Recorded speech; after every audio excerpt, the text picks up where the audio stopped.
பொது காலம் 6ஆம் வாரம் வெள்ளிக்கிழமை. முதல் வாசகம் தொடக்க நூலிலிருந்து வாசகம். அதிகாரம் 11. இறை வார்த்தைகள் 1 முதல் 9 வரை.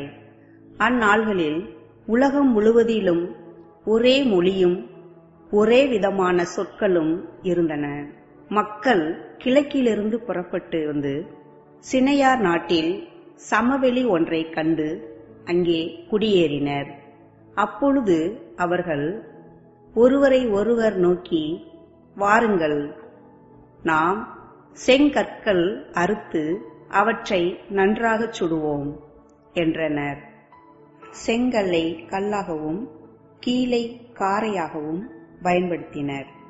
பின் அவர்கள், வாருங்கள், உலகம் முழுவதும் நாம் சிதறுண்டு போகாதபடி வானளாவிய கோபுரம் கொண்ட நகர் ஒன்றை நமக்காக கட்டி எழுப்பி நமது பெயரை நிலைநாட்டுவோம் என்றனர்.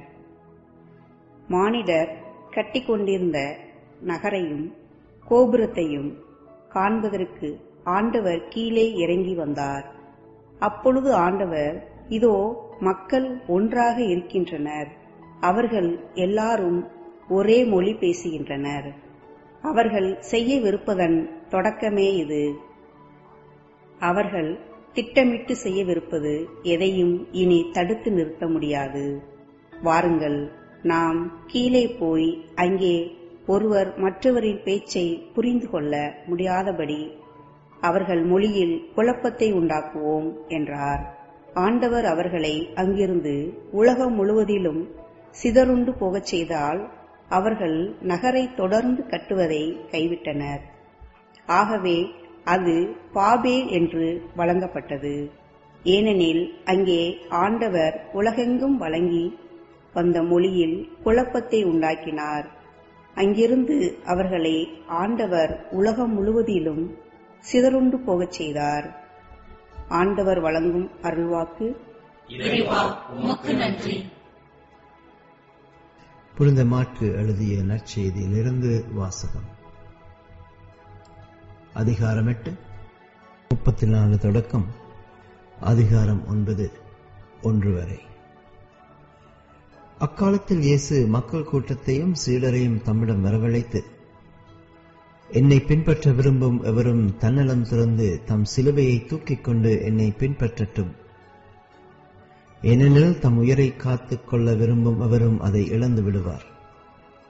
என் பொருட்டும் நற்செய்தியின் பொருட்டும் தம் உயிரை இழக்கும் எவரும் அதை காத்துக் கொள்வார். ஒருவர் உலகம் முழுவதையும் தமதாக்கிக் கொண்டாலும் தம் வாழ்வையே இழப்பார் எனில் அவருக்கு கிடைக்கும் பயன் என்ன? அவர் தம் வாழ்வுக்கு ஈடாக எதை கொடுப்பார்? பாவத்தில் உழலும் விபச்சார தலைமுறையினருள் என்னை குறித்தும் என் வார்த்தைகளை குறித்தும் வெட்கப்படும் ஒவ்வொருவரையும் பற்றி மானிட மகன் தம்முடைய தந்தையிடம் மாட்சியோடு தூய வானதூதருடன் வரும்பொழுது வெட்கப்படுவார் என்றார். மேலும் அவர் அவர்களிடம், இங்கே இருப்பவர்களுள் சிலர் இறையாட்சி வல்லமையோடு வந்துள்ளதை காண்பதற்கு முன் சாக மாட்டார்கள் என உறுதியாக உங்களுக்கு சொல்கின்றேன் என்றார். இது கிறிஸ்துவின் வாழ்வு தரும் நற்செய்தி. கிறிஸ்துவே உமக்கு புகழ். பிரியமானவர்களே, தொடக்க நூலின் முதல் 11 அதிகாரங்கள் விவிலிய அறிஞர்களால் காரண கதைகள் என்று அழைக்கப்படுகின்றன. ஈட்டியலாஜிக்கல் ஸ்டோரிஸ். அதாவது விவிலியத்தில் குறிப்பிடப்பட்டுள்ள அனைத்தும் அப்படியே வரலாற்றில் நடந்ததாக ஏற்றுக்கொள்ள இயலாது. இருப்பினும் இவ்வதிகாரங்கள் சுட்டிக்காட்டும் இறையியல் உண்மையான அனைத்துக்கும் ஆதிகாரணம் இறைவனே என்பதை நாம் முற்றிலும் உண்மையாக ஏற்றுக்கொள்வது அவசியம்.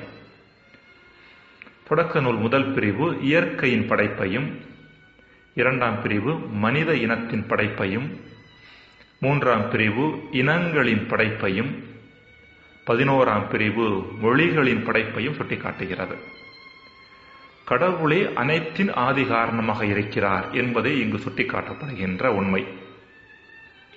இந்த 11ஆம் பிரிவில் பல்வேறு மொழிகள் கடவுளால் மனிதர்களுக்கு கொடுக்கப்படுவதற்கான பின்புலமாக விவிலிய ஆசிரியர்களால் கொடுக்கப்படும் நிகழ்வே பாபேல் கோபுர நிகழ்வு. மனிதர்கள் ஒரே மொழியும் ஒரே விதமான சொற்களையும் பேசி இணக்கமாகத்தான் வாழ்ந்து வந்தனர். ஆனால் எப்பொழுது தங்களது பெயரை நிலைநாட்ட வேண்டும் என்கிற மனநிலையோடு கோபுரத்தை கட்ட ஆரம்பித்தார்களோ அப்பொழுதே பிரச்சனை ஆரம்பித்து விட்டது. தங்களது பெயரை நிலைநாட்டுவது என்பது அகந்தையின் வெளிப்பாடு, ஆணவத்தின் வெளிப்பாடு, தன்னை மையமாக வைத்து சிந்திப்பதனுடைய வெளிப்பாடு. தற்போது அவர்கள் ஒரே மொழியை பேசினாலும் ஒருவர் மற்றவரை புரிந்து கொள்ளவில்லை என்று பார்க்கின்றோம். அதாவது எங்கு அகந்தையும் ஆணவமும் இருக்கின்றதோ அங்கு பிரிவினையும் ஒருவர் மற்றவரை புரிந்து கொள்ள முடியாத தன்மைகளும் இருக்கும் என்பதே இங்கு சுட்டிக்காட்டப்படுகின்ற செய்தி. இப்படிப்பட்ட அகந்தைக்கு மாற்றான மனநிலை கொண்ட வாழ்வைத்தான் இன்றைய நற்செய்தியில் இயேசு நமக்கு முன்பாக வைக்கின்றார். தன் உயிரை இழக்கும் எவரும் அதை காத்துக்கொள்வார் என்ற இயேசுவின் வார்த்தைகளை அகந்தையை இழக்கும் எவரும் வாழ்வை காத்துக்கொள்வார் என்ற அர்த்தத்தில் நாம் புரிந்து கொள்ள முடியும். நம் வாழ்வின் நிறைவிற்கும் நிம்மதிக்கும் மிகப்பெரிய தடையாக இருப்பது நம் அகந்தை என்பது நாம் அறியாதது அல்ல. இந்த அகந்தையை இழக்க எந்த ஒரு நபர் தயாராக இருக்கின்றாரோ அந்த நபர் மட்டுமே வாழ்வின் மகிழ்வை கண்டுகொள்ள முடியும். இந்த அகந்தையை இழப்பதே அன்பு வாழ்வின் ஆரம்பம், தாழ்ச்சியின் தொடக்கம்.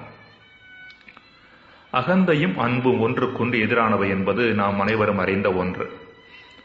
அகந்தை தன்னை மையப்படுத்தியது, அன்பு பிறரை மையப்படுத்தியது. அகந்தை சேர்ப்பதில் இன்பம் காணும், அன்பு இழப்பதில் இன்பம் காணும். அகந்தை தன் பெயரை நிலைநாட்ட முயற்சி செய்யும், அன்பு எது சரியானதோ அதை செய்யும். அகந்தை தனக்காக பிறரை பலி கொடுக்கும், அன்பு பிறருக்காக தன்னை பலியாக்கும். அகந்தை தொடக்கத்தில் வெற்றி பெறுவது போல தோன்றினாலும் இறுதியில் அனைத்தையும் இழந்து நிற்கும். அன்பு தொடக்கத்தில் அனைத்தையும் இழப்பது போல தெரிந்தாலும் இறுதியில் வென்று நிற்கும். மகாபாரதத்தில் வரக்கூடிய ஒரு கதை இது. சமுத்திரராஜன் கங்காதேவியிடம், நீ வருகின்ற பொழுது பெரிய பெரிய ஆலமரங்களையும் அரச மரங்களையும் அடித்துக் கொண்டு வருகிறாயே, ஏன்? அதே வேளையில் சிறு சிறு புற்களை கூட விட்டு விடுகிறாயே, என்ன காரணம் என்று கேட்டது. அதற்கு கங்காதேவி, ஆலமரங்களும் அரச மரங்களும் எங்களை நீ என்ன செய்து விடுவாய் என்பது போல நிற்கின்றன, எனவே அவற்றை அடித்து விடுகின்றேன். புற்பூண்டுகள் தலை வணங்கி என்னை வரவேற்கின்றன, எனவே விட்டு விடுகிறேன் என்று பதில் தந்ததாம். அகந்தை அழிவையும் அன்பும் தாழ்ச்சியும் வாழ்வையும் கொடுக்கும் என்பதே இங்கு சுட்டிக்காட்டப்படுகின்ற செய்தி. ஜெபம்.